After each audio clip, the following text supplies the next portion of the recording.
Mayo ng taon 2014 matapos agawin ni Donaire kay South African fighter na si Piwi Pichika ang WBE World Super Bantamweight title. Oktubre ng kaparehong taon dinipinsa naman nito ni Nonito Donaire laban sa Jamaican undefeated fighter at WBE regular featherweight champion na si Nicholas Walters, kung saan nalasap ng ating kababayan ang kanyang pinakapangit na pagkatalo sa mundo ng professional boxing. Nang matikman ni Donaire ang kanyang unang pagkatalo sa kamano ng undefeated rising star na si Walters. There gets in a left hook. Walters with two more right hands, and Donaire is down again. I don't know if he'll get up this time, Jim. I don't think he will.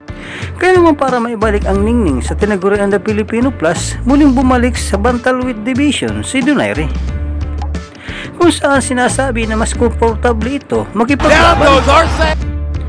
Pero dahil sa nagawa nitong may panalo ang resibong kanyang dalawang magkasunod na panalo kina Puerto Rican fighter William Prado at Prince boxer Anthony Satul, muling nabigyan ng pagkakataon para sa pandaigdigang kampyonato ang ating kababayan, kung saan sinagupan ni Donaire noong December 2015 noong palaban at batang kampyon ng Mexico na si Cesar Juarez.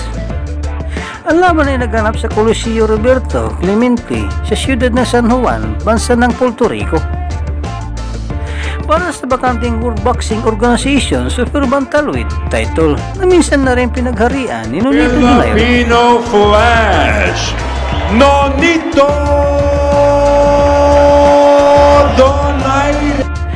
Balikan natin ang naging laban ng ating kababayan at alamin kung paano nga ba napalaban ng husto si Nonito Donaire. Bagamat tinatamaan ito ng solidong kombinasyon ni Donaire sa bakbakan, hindi ito natinag at patuloy lang itong sumugod sa ating pambato, kung saan maaga nitong natikman ang pamatay na kaliwa ni Pinoy fighter.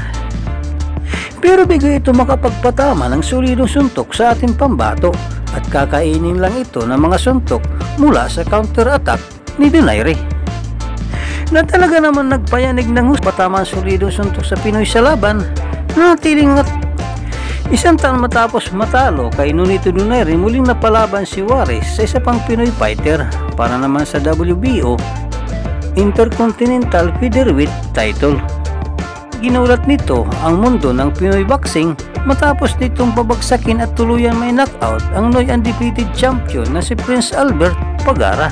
New WBO Intercontinental Junior. Para sa inyong opinion, i-comment mo niyan sa ating comment section sa ibaba. At kung nagustuhan mo naman ang video ito, paiwan naman ako ng like at pasubscribe na rin sa ating munting channel. Maraming salamat po sa inyong panonood. Sama kayo na rin lang, mag-ingat. God bless. Bye bye.